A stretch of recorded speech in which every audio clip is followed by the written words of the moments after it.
ಅದಕ್ಕಾಗಿ ಭಗವದ್ಗೀತೆ ಮೊದಲನೇ ಅಧ್ಯಾಯದಲ್ಲಿ ಅರ್ಜುನ ವಿಷಾದ ಯೋಗ ನೀವೆಲ್ಲರೂ ಕೇಳಿರಿ. ಬಾಯ್ಪಟ್ಟು ಬರ್ತೈತೇನ್ರಿ? ನೋಡಿ ಹೇಳ್ತೀರಿ ಸಾಕ್ರಿ, ನೋಡಿ ಹೇಳ್ರಿ, ದಿನ ಹೇಳ್ರಿ. ನಮ್ಗೆ ಇರುವಂತಹ ಸಮಯವನ್ನು ಸದುಪಯೋಗ ಪಡಿಸ್ಕೋಬೇಕ್ರಿ. ನಾವು ಬರೀ ಆಲಸ್ಯದೊಳಗನ ಕಳೆದು ಬಿಡ್ತೇವೆ ರೀ. ಏನು ದೊಡ್ಡದಿಲ್ಲ ರೀ. ಬೆಳಿಗ್ಗೆ ಎಷ್ಟು ಗಂಟೆಗೆ ಹೇಳ್ತೀರಿ? 6 ಗಂಟೆ ರೀ. 5:30ಗೆ ಎದ್ಬಿಡ್ರಿ. 5:30ಗೆ ಎದ್ದು 6 ಗಂಟೆ ತನಕ ಭಗವದ್ಗೀತೆ ಎದ್ದು ಕುಡಿವಿ. ಏನು ಮುಖ ತೊಳಿಬೇಡ್ರಿ, ಏನು ತೊಳಿಬೇಡ್ರಿ, ಎರಡೂ ಕೈ ಉಜ್ಜಿರಿ. ಒಂದು ಸ್ವಲ್ಪ ಈಶಾನ್ಯ ದಿಕ್ಕಿಗೆ ಹೋಗ್ರಿ. ಹೋಗಿ ಒಂದು ಸರ್ವದೇವತಾಭ್ಯೋ ನಮಃ ಅಂತ ಪ್ರದಕ್ಷಿಣೆ ಹಾಕಿರಿ. ಹೊರಗೆ ಒಂದು ಸ್ವಲ್ಪ ಹೊರಗೆ ಬಂದು ದೀರ್ಘ ಉಸಿರು ತಗೋರಿ. ಆ ಸೂರ್ಯನ ಇನ್ನೂ ಉದಯ ಆಗಿರಂಗಿಲ್ಲ ರೀ. ಉಷಕಾಲ, ಅರುಣೋದಯ, ಸೂರ್ಯೋದಯ, ಶುಭೋದಯ ಆಗಲಿ ಅಂತೇಳಿ ಎರಡೂ ಕೈ ಜೋರಾಗಿ ಉಜ್ಜಿ ಕಣ್ಣು ತಿಕ್ಕಿ ಹೇಳಕ್ಕೆ ಕುಂತ್ಬಿಡ್ರಿ. ಮನ್ಯಾಗಿನ ಡಿಸ್ಟರ್ಬ್ ಇರೋಂಗಿಲ್ಲ ರೀ. ನೀವು ಆಮೇಲೆ ಓದ್ತೇನಪ್ಪ ಅಂತೇಳಿದರೆ ಭಾಳ ಕಠಿಣದ ರೀ. ಸಂಸಾರದೊಳಗೆ ಇದನ್ನು ಗೆಲ್ಲಬೇಕಂದ್ರೆ ಭಾಳ ಕಷ್ಟ ಅದ. ಅದಕ್ಕಾಗಿ ಭಗವದ್ಗೀತೆ ಮೊದಲನೇ ಅಧ್ಯಾಯದಲ್ಲೇ ಅವನು ಹೇಳ್ತಾನೆ, ಧೃತರಾಷ್ಟ್ರ ಉವಾಚದಿಂದ ಪ್ರಾರಂಭ ಆಗೈತೆ ರೀ. ಹೇಳಿ ಕೇಳಿ ಕುಡ್ಡಂದು ಹೆಸರು ತೊಗೊಂಡ ನೋಡ್ರಿ ಅಂತ ನಾವು ಅನ್ಬೋದ್ರಿ. ಆದರೆ ವ್ಯಾಸ ಮಹರ್ಷಿ ಅನುಷ್ಠುಪ್ ಛಂದಸ್ಸಿನಲ್ಲಿ ಅದನ್ನು ಬರೆದಿದ್ದಾರೆ. ಅದರಲ್ಲಿ ಧೃತರಾಷ್ಟ್ರ ಉವಾಚ ಅಂತೆ ಧೃತ ಎನ್ನುವಂಥ ಶಬ್ದದಿಂದ ಅದನ್ನು ಪ್ರಾರಂಭ ಮಾಡಿದ್ದಾರೆ ಅವರು. ಧೃತ ಅಂತ ಹೇಳಿದ್ರೆ ಹಿಡಿದುಕೋ. ಈ ಶರೀರವನ್ನು ಯಾರು ಹಿಡಿದುಕೊಂಡಿದೆಯೋ ಅದು ಆತ್ಮತತ್ವ ರೀ, ಹೌದಿಲ್ರಿ? ಹಾಗೆಯೇ ಇಡೀ ಪ್ರಪಂಚಕ್ಕೆ ಯಾವುದು ಒಂದು ಶಕ್ತಿಯಿಂದ ಆ ಸೂರ್ಯ ಬೆಳಗ್ತಾ ಇದ್ದಾನೋ, ಆ ಚಂದ್ರ ಬೆಳಗ್ತಾ ಇದ್ದಾನೋ, ಆ ಗಾಳಿ ಹಾರಾಡ್ತಾ ಇದೆಯೋ, ಎಲ್ಲ ಗ್ರಹ ನಕ್ಷತ್ರಾದಿಗಳೆಲ್ಲವೂ ತಿರುಗ್ತಾ ಇದ್ದಾವ್ರಿ. ಯಾವುದರ ಆಧಾರದ ಮೇಲೆ ನಡೀತಾ ಇದ್ದಾವೋ ಅದನ್ನು ಧರಿಸಿದವನಿಗೆ ಧೃತರಾಷ್ಟ್ರ ಅಂತ ಹೇಳ್ತಾರೆ. ಇಡೀ ರಾಷ್ಟ್ರವನ್ನು ಯಾರು ನಡೆಸಿಕೊಂಡು ಹೋಗುತ್ತಾರೋ ಅವನಿಗೆ ಧೃತರಾಷ್ಟ್ರ ಅಂತ ಹೇಳ್ತಾರೆ. ಇದು ಒಂದು ನಮ್ಮದು ಶರೀರದಲ್ಲಿ ಕಣ್ಣಾಗಿದೆ, ಕಿವಿಯಾಗಿದೆ, ಮೂಗು ಆಗಿದೆ, ಕೈ ಕಾಲು ತಮ್ಮ ಕೆಲಸ ಮಾಡಕತ್ತಾವಪ್ಪ ಅಂದರೆ ಯಾರದಲ್ಲಿ ಅಂತ ಹೇಳಿದರೆ ಆತ್ಮನ ಸಾನ್ನಿಧ್ಯದಲ್ಲಿ ಇವೆಲ್ಲವೂ ತಮ್ಮ ಕೆಲಸಗಳನ್ನು ಹೇಗೆ ನಿರ್ವಹಿಸುತ್ತಿದ್ದಾವೋ ಅದಕ್ಕಾಗಿ ವ್ಯಾಸ ಮಹರ್ಷಿ ಧೃತರಾಷ್ಟ್ರ ಉವಾಚ ಅಂತ ಪ್ರಾರಂಭ ಮಾಡಿದ್ದಾನೆ. ಮೊಟ್ಟ ಮೊದಲನೇ ಶ್ಲೋಕದ ಶಬ್ದವೇ ಧರ್ಮದಿಂದ ಪ್ರಾರಂಭ ಆಗ್ತೈತೆ. ಅರ್ಥ, ಕಾಮ, ಧರ್ಮ, ಮೋಕ್ಷ, ಪುರುಷಾರ್ಥ ಇದೆ. ಪುರುಷಾರ್ಥ ಅಂದರೆ ಸಾಧಿಸಬೇಕಾಗಿರುವಂತಹ ನೆಸೆಸರಿ ರೀ. ಅರ್ಥ, ಕಾಮ ಅಂತಂದರೆ ಕಾಮ ಅಂದರೆ ಇಚ್ಛಾ ಇದೆ, ಅರ್ಥ ಅಂದರೆ ಗಳಿಸಬೇಕು, ನನಗೆ ಸೆಕ್ಯೂರಿಟಿ ರೀ. ಇದು ನಮಗೂ ಇದೆ, ಪಶು ಪಕ್ಷಿಗಳಿಗೂ ಇದೆ ರೀ. ಅವ್ರಿಗೂ ಇಚ್ಛಾ ಅದ, ಅವ್ರಿಗೂ ಮನೆ ಅದ, ಅವು ಮನೆ ಕೊಡ್ತಾವ್ರಿ, ಅವು ಮದ್ವೆನೂ ಮಾಡ್ಕೊತಾರ್ರಿ, ಅವರು ಮಕ್ಕಳನ್ನೂ ಆಗ್ತಾವ್ರಿ, ಅವರು ಮಕ್ಕಳಿಗೆ ಮೊಮ್ಮಕ್ಕಳನ್ನೂ ಆಗ್ತಾವ್ರಿ ಅವರು. ಆದರೆ ಯಾರಿಗೂ ತೊಂದರೆ ಕೊಡಲಾರ್ದು ತಮ್ಮಷ್ಟಕ್ಕೆ ತಾವು ಮಾಡ್ತಾರೆ. ಪ್ರೀ ವೆಡ್ಡಿಂಗ್ ಮಾಡಿ ಲಕ್ಷ ರೂಪಾಯಿ ಹಾಳು ಮಾಡಿದೆ ಇಲ್ಲ ರೀ. ಹಾಲ್ ಹಿಡ್ಯಾಕೆ ಹೋದ್ವಿ, ಎಲ್ಲರಿಗೂ ಸೀರೆ ಮಾಡಿದೆ, ಈಕೆಗೆ ಹುಡುಗಿಗೆ ಬಂಗಾರ ಹಾಕಿದೆ, ಹುಡುಗಗೆ ಬಂಗಾರ ಹಾಕಿದೆ, ವರದಕ್ಷಿಣೆ ಕೊಟ್ಟೆ. ಅನ್ನೆಸೆಸರಿ ರೀ ಇವೆಲ್ಲ. ಮದುವೆ ಏನ್ರಿ ಗಂಡು ಹೆಣ್ಣಿನ ಒಂದು ಇದು ರೀ ಸಮಾಗಮ. ಅದರಿಂದ ಸೃಷ್ಟಿಯ ಮುಂದುವರಿಕೆ ಅಷ್ಟೆ. ಅವ್ರಿಗಾರ ಗೊತ್ತದ, ಇವಕ್ಕೆ ಗೊತ್ತಿಲ್ಲ ರೀ. ಮೊದಲು ಮನೆ ಮುಂದನ ಹಂದ್ರ ಹಾಕಿ ನಮ್ಮ ಮಂದಿಗೆ ಅಷ್ಟ ಕರೆದು ಮಾಡ್ತಿದ್ವಿ ರೀ. ಈ 3 ಮಂದಿಗೆ ರೀಪ್ಪ ದುಂದುಗಾರಿಕೆ ರೀ, ವ್ಯರ್ಥ ವೆಚ್ಚ. ಅದಕ್ಕಾಗಿ ಹೇಳ್ತಾರೆ ಆ ಪಶು ಪಕ್ಷಿ ನಮ್ಗಿಂತ ಚಲೋ ಜೀವನ ನಡ್ಸಾಕತ್ತಾರೆ. ಬಾಣೆತನ ಕಜ್ಜಿ ಮನೆಗೆ ಸಹಿತ ಕಳ್ಸಂಗಿಲ್ಲ ರೀ, ತಾವೋ ಮಾಡ್ಕೋತಾವ. ಯಾರ್ದಾರ ಮನೆ ಮುಂದೆ ಇಟ್ಟಂಗಿ ಉಸುಕ್ ಹಾಕಂಗಿಲ್ಲ, ತಮ್ಮ ಮನೆ ತಾವ ಕಟ್ಕೋತಾವ. ಎಲ್ಲ ಫ್ರೀ ಮೆಟೀರಿಯಲ್ ಸಿಕ್ಕರು ಸಹಿತ ಒಂದು 10 ರೂಮಿನ ಮನೆ ಕಟ್ಕೊಳಂಗಿಲ್ಲ ರೀ. ತಮಗೆ ಎಷ್ಟು ಬೇಕು ಅಷ್ಟೇ ಮಾಡ್ಕೋತಾವ್ರಿ. ಅಂದ್ರೆ ನಮ್ಗಿಂತ ಶಾಣೆ ಅದಾವ್ರಿ ಅವು. ಅರ್ಥ ಕಾಮ ನಾವು ಇಷ್ಟ ಮಾಡಿದ್ದೆ, ಆದರೆ ಮನುಷ್ಯ ರೂಪೇ ಮೃಗಶ್ಚರಂತಿ ಅಂತ ಹೇಳ್ತಾರೆ. ಅವ್ರಿಗಿಂತ ಏನು ಗ್ರೇಟ್ ಅಲ್ಲ ರೀ. ನಾವು ಮನೆ ಕಟ್ಟಿದ್ವಿ, ನಾವು ಫಾರಿನ್ ಟೂರ್ ಮಾಡಿದ್ರೆ ಅವರು ಬರ್ತಾರೆ ರೀ, ಯಾವ್ಯಾವ ದೇಶ ವಿದೇಶದಿಂದ ಬರ್ತಾರೆ ರೀ. ಅದಕ್ಕಾಗಿ ಹೇಳ್ತಾರೆ ಅರ್ಥ ಕಾಮವನ್ನು ಮೀರಿದವರಿಗೆ ಧರ್ಮವನ್ನು ಹೇಳಲಾಗಿದೆ ಅಂತೇಳಿನೇ ಭಗವದ್ಗೀತೆ ಮೊದಲನೇ ಅಧ್ಯಾಯದ ಧರ್ಮ ಎನ್ನುವಂಥ ಶಬ್ದದಿಂದ ಪ್ರಾರಂಭವಾಗುತ್ತದೆ. ಯಾರು ಧರ್ಮವನ್ನು ಆಚರಿಸುತ್ತಾರೋ ಅವರಿಗೆ ಮೋಕ್ಷ ರೀ. ಮೊದಲು ಧರ್ಮರ ಗೊತ್ತಾಗಬೇಕಲ್ರಿ ನಮಗೆ. ಧರ್ಮಕ್ಷೇತ್ರೇ ಕುರುಕ್ಷೇತ್ರೇ ಸಮವೇತಾಯುತ್ಸವ ಮಾಮಕ ಪಾಂಡವಾಶ್ಚೈವ ಕಿಮಕೂರ್ವತ ಸಂಜಯ. ಧರ್ಮಕ್ಷೇತ್ರೇ ಕುರುಕ್ಷೇತ್ರೇ ಕ್ಷೇತ್ರ ಕ್ಷೇತ್ರೇ ಧರ್ಮಂ ಕುರು ಅಂತ ಇದ್ದಾರೆ ಅಲ್ಲಿ. ಧರ್ಮವನ್ನು ಮಾಡು. ಧರ್ಮವನ್ನು ಮಾಡಿದರೆ ಮಾತ್ರ ನೀನು ಧರ್ಮವಂತನಾಗುತ್ತೀಯ, ಧಾರ್ಮಿಕನಾಗುತ್ತೀಯ.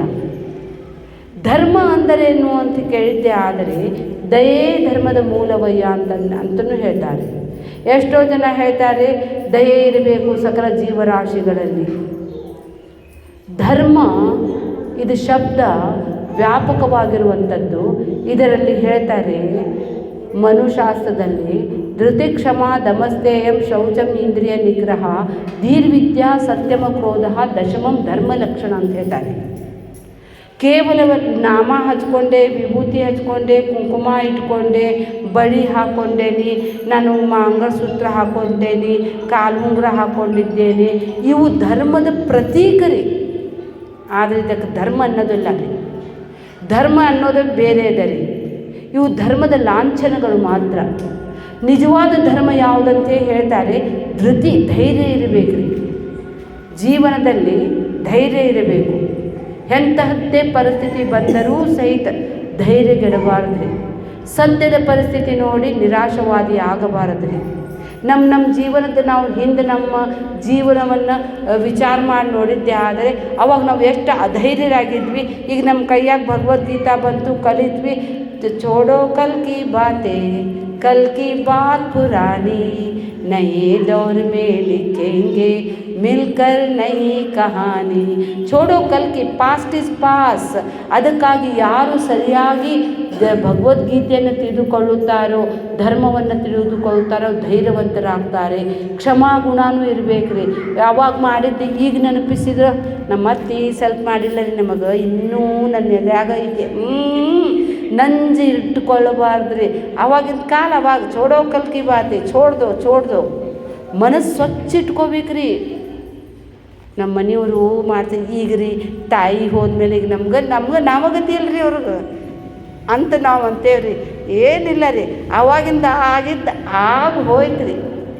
ಅದಕ್ಕಾಗಿ ಕ್ಷಮಾವಾನ್ ಬ್ರಾಹ್ಮಣೋ ಭವತಿ. ಮನಸ್ಸಿನಾಗ ಸಹಿತ ಎಳ್ಳು ಕಾಳಿನಷ್ಟು ಸಹಿತ ನಂಜಿಟ್ಕೋಬಾರ್ದ್ರಿ. ನಮ್ಮ ಮನಸ್ಸಿನಲ್ಲಿ ಯಾವುದಾದರೂ ದುಃಖ ದುಮ್ಮಾನ ಇದ್ದಿದ್ದೇ ಆದರೆ ನಮಗೆ ಪರಮಾತ್ಮನ ವಾಣೆ ಅನುಗ್ರಹಿತ ಆಗಂಗಿಲ್ಲ ರೀ. ಇದ್ರ ಭಾಳ ಇದೆ. ಆತ್ಮನ್ಯೇವಾತ್ಮನ ತುಷ್ಟ ಸ್ಥಿತ ಪ್ರಜ್ಞೆ ಸದೋಚ್ಯತೆ ಅಂತಾನೆ ಭಗವಂತ. ಅದರಂತೆ ಶೌಚ ಅಂತಾರೆ, ಇಂದ್ರಿಯ ನಿಗ್ರಹ ಅಂತಾರೆ, ಸತ್ಯಂ ಅಂತಾರೆ. ಇವೆಲ್ಲ ಗುಣಗಳು ಯಾರಿಗಿದೆಯೋ ಅವರು ಧರ್ಮಕ್ಷೇತ್ರೇ ಕುರುಕ್ಷೇತ್ರೇ ಸಮವೇತ. ಕ್ಷೇತ್ರ ಧರ್ಮಂ ಕುರು. ಯಾರು ಈ ಗುಣಗಳನ್ನು ಅಳವಡಿಸಿಕೊಂಡಿದ್ದಾರೋ ಅವರಿಗೆ. ಆದರೆ ಈ ಧೃತರಾಷ್ಟ್ರರಿ ಮಾಮಕಾಹ ಪಾಂಡವಾಶ್ಚೈವ ಕಿಮಪೂರ್ವತ ಸಂಜೆ ಅಂತ ಕೇಳ್ತಾ ಇದ್ದಾನೆ. ಇದರೊಳಗನೆ ರಾಗದ್ವೇಷ ತೋರಿಸ್ತಾ ಇದ್ದಾನೆ. ಮಾಮಕಾಹ ಅಂದರೆ ನನ್ನವರು, ಪಾಂಡವಾಶ್ಚೈವ ನನ್ನ ಮುಖ ನೋಡ್ರಿ ನೀವು. ಇವ್ರು ನನ್ನವರಲ್ಲ, ಇವ್ರು ನನ್ನವರು. ನನ್ನವ್ರ ಮೇಲೆ ರಾಗ, ನನ್ನವರು ಅಲ್ಲದೆ ಇದ್ದವರ ಮೇಲೆ ದ್ವೇಷ. ಎಲ್ಲಿ ರಾಗ ದ್ವೇಷ ಇದೆಯೋ ಅಲ್ಲೇ ಕುರುಕ್ಷೇತ್ರ ಪ್ರಾರಂಭ ಆಗ್ತೈತ್ರಿ. ಇವನಾರು ಅನ್ನಬೇಡ, ಎಲ್ಲರೂ ನಮ್ಮವರು ಅಂದಿದ್ರೆ ಮುಗಿದು ಹೋಗ್ತಿತ್ರಿ. ನನ್ನ ಮಕ್ಕಳನ್ನು ಬಿಟ್ಟಿದ್ರೆ ಆಗ್ತಿತ್ರಿ. ಆದರೆ ನನ್ನ ಮಕ್ಕಳು ಬೇರೆ, ತಮ್ಮನ ಮಕ್ಕಳು ಬೇರೆ ಅಂತ ಹೇಳಿದ. ಅಲ್ಲೇ ದ್ವಂದ್ವ ಬಂದಿದ್ದಕ್ಕನೇ ಇಡೀ ಭಗವದ್ಗೀತಾ ಶುರು ಆಗ್ತೈತ್ರಿ. ನಮ್ಮ ಮನಸ್ಸಿನಲ್ಲಿ ರಾಗದ್ವೇಷಗಳಿಂದ ತುಂಬಿದೆ ರೀ. ಎಲ್ಲಿ ರಾಗದ್ವೇಷ ಇದೆಯೋ ಅಲ್ಲೇ ಆನಂದ ಇರಂಗಿಲ್ಲ ರೀ. ಎಲ್ಲದರಲ್ಲಿಯೂ ಆ ಪರಮಾತ್ಮನನ್ನು ಯಾರು ಕಾಣುತ್ತಾರೋ ಅವರಿಗೆ ಭಗವದ್ಗೀತಾ ರೀ. ಅದನ್ನೇ ಇಡೀ ಭಗವದ್ಗೀತಾ ಅದನ್ನೇ ಹೇಳ್ತಾನೆ ರೀ. ತುಲ್ಯನಿಂದ ಸ್ತುತಿರ್ಮೌನಿ ಸಂತುಷ್ಟೋ ಏನ ಕೇನ ಚಿತ್ತ ಅನಿಕೇತ ಸ್ಥಿರಮತಿ ಭಕ್ತಿಮಾನ್ ಮೇ ಪ್ರಿಯೋ ನರ. ನಾನು ಯಾರ ಮೇಲೆ ಪ್ರೀತಿ ಇದ್ದೇನೆ, ತುಲ್ಯ ನಿಂದನೆಗಳು ಇದ್ದಿದ್ದರೆ ಜನ ಸ್ತುತಿನೂ ಮಾಡೋರದಾರ್ರಿ, ಬೈಯೋರ್ನೂ ಅದಾರ್ರಿ. ಒಳ್ಳೆ ಕರ್ಕೊಂಬಂದುಬಿಟ್ಲೆ ಬಿಡಿಕೆ ಮರಮ. ಈಗ 18 ಅಧ್ಯಾಯ ಕುಂತೇವಿ. ಇವ್ರು ಒಂದು ಮೈಕ್ ಹಿಡಿದು ಕುಂತ್ರೆ ಮನೆಯೊಳಗೆ ಏನಂತಾರೇನೋ ಇನ್ನು ಅವಾಗ ಈ ರಾತ್ರಿ ಆಗಾಗ ಬಂತು ಅಂತೇಳಿ. ಇಲ್ಲ ರೀ, ಜೀವನದಲ್ಲಿ ನೀವು ಯಾವುದು ಚಲೋನೂ ಇಲ್ಲ, ಯಾವುದು ಕೆಟ್ಟನೂ ಇಲ್ಲ ರೀ. ನೀವು ನೋಡೋ ದೃಷ್ಟಿ ಒಳಗಿರ್ತೈತೆ ರೀ. ಇದು ಚಲೋ ಅಂದ್ರೆ ಚಲೋ ಐತ್ರಿ, ಕೆಟ್ಟಂದ್ರೆ ಕೆಟ್ಟದ ರೀ. ಅದಕ್ಕಾಗಿ ಜೀವನದಲ್ಲಿ ಈ ರಾಗದ್ವೇಷವನ್ನು ಯಾರು ನಾಶ. ರಾಗ ದ್ವೇಷ ನಿವಾರಿಣಿ ಕಾರಿಣಿ ಮೋದ ಸದಾ. ಕಾರಿಣಿ, ರಾಗದ್ವೇಷ ನಿವಾರಿಣಿ. ಈಗ ನೋಡಿರಿ, ನೀವೆಲ್ಲರೂ ನಮ್ಮವ್ರು ಅನ್ನಿಸ್ತಾರೆ, ನನಗೆಲ್ಲ ಹೋಗ್ತಾರೆ, ನೀವು ನಿಯರೆಸ್ಟ್ ಅನ್ನಿಸ್ತಾರೆ, ನನ್ನವರು. ನನಗೆ ಇವ್ರು ಬೇರೆ ಇಲ್ಲ, ನಾನು ಬೇರೆ ಇಲ್ಲ.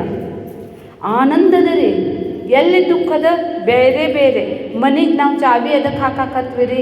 ನಮಗೆ ಜಗತ್ತಿನಲ್ಲಿ ಎಲ್ಲರೂ ಒಂದಂತ ತಿಳ್ಕೊಂಡಿದ್ವಿ ರೀ. ನಾವು ಜಗತ್ತಿನಲ್ಲಿ ಕೆಟ್ಟ ಜನರು ನಮ್ಮಲ್ಲಿ ದಂಡೆತ್ತಿ ಬರ್ಲಿಕ್ಕಂದ್ರೆ ನಾವು ಬಾಗ್ಲಕ್ಕೆ ಚಾವಿ ಹಾಕಾಕತ್ವಿ ರೀ. ಅವಾಗ ಇಲ್ಲಾಂದ್ರೆ ನಮ್ಮ ದೇಶದಾಗ ಇದು ಬಾಗ್ಲಾನ ಇರ್ತಿದ್ದಿಲ್ಲ ರೀ.